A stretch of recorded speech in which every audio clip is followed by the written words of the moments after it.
ನಮಸ್ತೆ ಸ್ನೇಹಿತರೆ, ನಾನು ನಿಮ್ಮ ಪ್ರವೀಣ್. ಗುರುಭಕ್ತಿ ಯೂಟ್ಯೂಬ್ ಚಾನಲ್ಗೆ ಸ್ವಾಗತ, ಸುಸ್ವಾಗತ. ಜೀವನದಲ್ಲಿ ಅಂದುಕೊಂಡ ರೀತಿಯಲ್ಲಿ ಕೆಲಸಗಳಾಗ್ತಾ ಇಲ್ಲ, ಅಥವಾ ನಾವು ಅಂದುಕೊಂಡ ರೀತಿಯಲ್ಲಿ ನಮ್ಮ ಜೀವನವಿಲ್ಲ. ವರ್ಡ್ ನೀವು ಯಾವ ಥರ ಬೇಕಾದ್ರೂ ತೊಗೊಳ್ಳಿ, ಕನ್ನಡ ಭಾಷೆ ಇದೆ, ಅರ್ಥ ನೀವು ಮಾಡ್ಕೋಬೇಕಾಗತ್ತೆ. ಅಥವಾ ಯಾವುದೋ ಒಂದು ಕೆಲಸ ಇದೆ ಸರ್, ನಮ್ಮ ಮನೆಯಲ್ಲಿ ಏನೋ ಒಂದು ಶುಭ ಕಾರ್ಯ ನಡೆಯೋದಿದೆ, ಅಥವಾ ನನಗೇನೋ ಒಂದು ಜೀವನದಲ್ಲಿ ಏನೋ ಒಂದು ಕೆಲಸ ನಡೆಯೋದಿದೆ, ನನಗೆ ಯಾಕೋ ಡೌಟು ಇವ್ರು ಏನಾದರೂ ಒಂದು ಕಿತಾಪತಿ ಮಾಡ್ತಾರೆ ಅಂತ.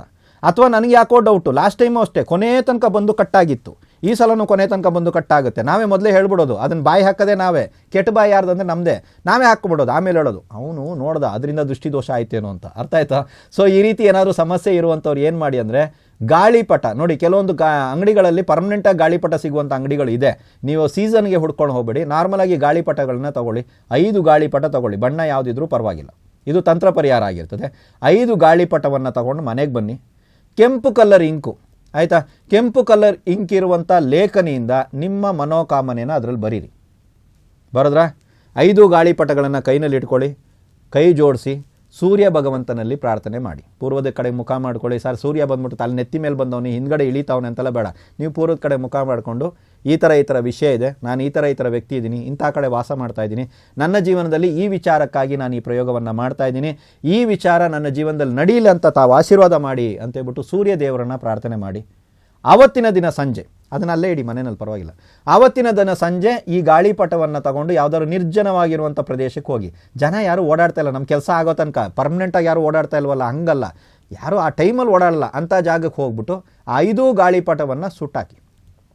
ಸ್ವಲ್ಪ ಆದರೂ ಬೂದಿ ಸಿಗುತ್ತಾ, ಎಲ್ಲ ಹಾರೋದ್ರೂ ಸ್ವಲ್ಪ ಆದರೂ ಬೂದಿ ಸಿಗುತ್ತಾ, ಆ ಬೂದಿನ ಕೈನಲ್ಲಿ ತಗೊಂಡು ಇದನ್ನು ಗಾಳಿಗೆ ಊದಬೇಕು ನೀವು.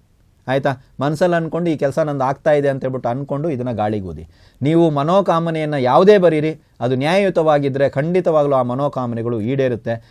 ನಿಮ್ಮ ಸಂಕಲ್ಪಿತ ಕೆಲಸಗಳಿಗೆ ಏನಾದರೂ ಅಡಚಣೆಗಳು ಆಗ್ತಾ ಇದೆ, ಅಥವಾ ಯಾರಾದರೂ ಸಮಸ್ಯೆ ಒಡ್ಡುತ್ತಾರೆ, ನನಗೆ ಪ್ರಮೋಷನ್ ಇದೆ ಸರ್, ನನಗೆ ಯಾಕೋ ಡೌಟ್ ಇವ್ರು ಪ್ರಮೋಷನ್ನ ನಿಲ್ಲಿಸ್ತಾರೆ, ಲಾಸ್ಟ್ ಟೈಮು ನನ್ನ ಹೆಸರು ಒಳಗಡೆ ಹೋಗಿತ್ತು, ಹೊರಗಡೆ ಬರುವಾಗ ನನ್ನ ಹೆಸರು ಇರಲಿಲ್ಲ.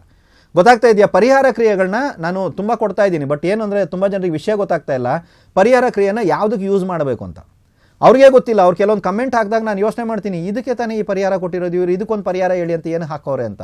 ನೋಡಿ, ಬಡ್ತಿ ವಿಚಾರದಲ್ಲಿ ಹೋಗ್ತಾ ಇರ್ತದೆ ಒಳಗಡೆ, ಪ್ರಮೋಷನು, ಟ್ರಾನ್ಸ್ಫರ್. ಕೆಲವರಿಗೆ ಟ್ರಾನ್ಸ್ಫರ್ ಅಗತ್ಯತೆ ಇರುತ್ತೆ. ಟ್ರಾನ್ಸ್ಫರ್ ಕೆಲವೊಂದು ಸಲ ನೆಗೆಟಿವ್ ಇದೆ, ಕೆಲವೊಂದು ಸಲ ಪಾಸಿಟಿವ್ ಇದೆ ಟ್ರಾನ್ಸ್ಫರ್, ರೈಟಾ?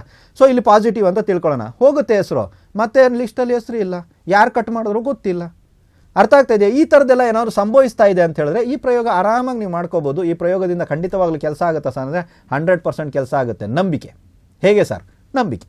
ನಂಬಿಕೆಯಿಂದ ಮಾಡಿದಾಗ ಯಾವುದೇ ಕೆಲಸಗಳು ಕೂಡ ಆಗುತ್ತೆ. ಒಂದು ಆತ್ಮವಿಶ್ವಾಸವನ್ನು ಬೆಳೆಸ್ಕೊಳ್ಳಿ. ಹಳೇದು ಏನಾಗಿತ್ತು ಗೊತ್ತಿಲ್ಲ, ನಿನ್ನೆ ಏನಾಗಿತ್ತು ಗೊತ್ತಿಲ್ಲ, ಹೋದ ವರ್ಷ ಏನಾಗಿತ್ತು ಗೊತ್ತಿಲ್ಲ, ಮುಂದೆ ಜೀವನ ಚೆನ್ನಾಗಿರುತ್ತೆ ಅಥವಾ ಚೆನ್ನಾಗಿರಬೇಕು. ಇದನ್ನೇ ಬೇಡ್ಕೊಳ್ಳಿ ಪ್ರತಿ ಸಲ. ನಾವು ಹೋದಾಗ ಪ್ರತಿ ಸಲ ದೇವಸ್ಥಾನದಲ್ಲಿ ಹಳೇದು, ಮೊನ್ನೆದು, ಹೋದ ವರ್ಷದ, ಆಚಿನ ವರ್ಷದ ಕಷ್ಟಗಳನ್ನ ಹೇಳ್ಕೊಂಡು ಎಲ್ರಿಗೂ ಬೋರ್ ಹೊಡಿತೀವಿ.